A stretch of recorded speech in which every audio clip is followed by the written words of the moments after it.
এইখন গাঁও যাম দেই 1 2 3 গো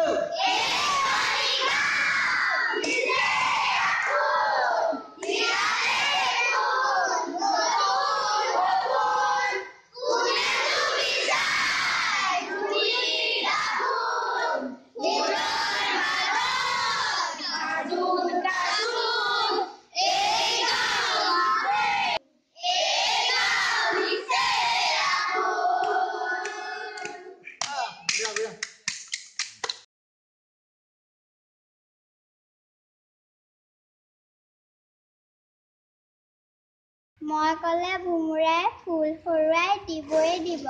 ও ভুমুৰা ফুল এপা হৰুৱাই দিয়া না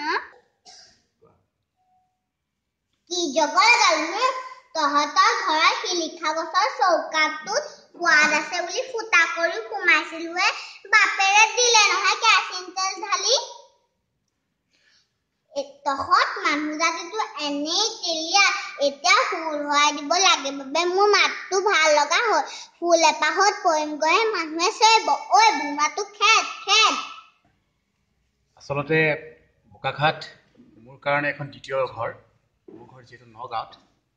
আৰু বোকাঘাটৰ যিটো সাংস্কৃতিক ভূমিত মই বহু বছৰ ধৰি ইয়াতে সাংস্কৃতিক কৰ্মৰ লগত জড়িত হৈ আছোঁ আৰু বিভিন্ন কেইটা নাটকৰ প্ৰডাকশ্যন মই ইতিমধ্যে বোকাঘাটত মই কৰিছোঁ আৰু শিশুৰ লগত থাকি এনেওতো বহুত ভাল লাগে আৰু তেওঁলোকক আচলতে শিকাবলগীয়া একো নায়েই আচলতে মইহে তেওঁলোকৰ পৰা শিকি আছোঁ আৰু তেওঁলোক আচলতে বহুত প্ৰতিভাৱান আৰু তেওঁলোকৰ বুদ্ধিমত্তা ইমান প্ৰখৰ আৰু এই প্ৰখৰ বুদ্ধিমত্তাত আমি যিকেইজন প্ৰশিক্ষকে ইয়াতে আমি কাম কৰি আছোঁ আমি আচলতে তবধ মানুহ কেতিয়াবা তেওঁলোকৰ কল্পনা শক্তিৰ ওচৰত আমাৰ আচলতে ডাঙৰ মগজুৰ যিবিলাক কল্পনা শক্তি একদম নিমিলেই একচুৱেলি তেওঁলোকৰ পৰা শিকি আছোঁ মোৰ বহুত ভাল লাগিছে আৰু প্ৰত্যেকেই ইমান ধুনীয়াকৈ সহযোগ কৰিছে প্ৰত্যেকেই মানে ওম সাংস্কৃতিক গোষ্ঠীৰ সমূহ কৰ্মকৰ্তা তেওঁলোকে মোক সহযোগ কৰিছে লগতে সেই অকল সেই শিশুহঁত মইনাহঁত বা কি ধুনীয়া তেওঁলোকৰ ডাইলগ থ্ৰই বহুত ভাল লাগিছে বঢ়িয়াকৈ নাটক হ'ব আমি 5 তাৰিখে কি কৰিম নাটকখনৰ নাম কি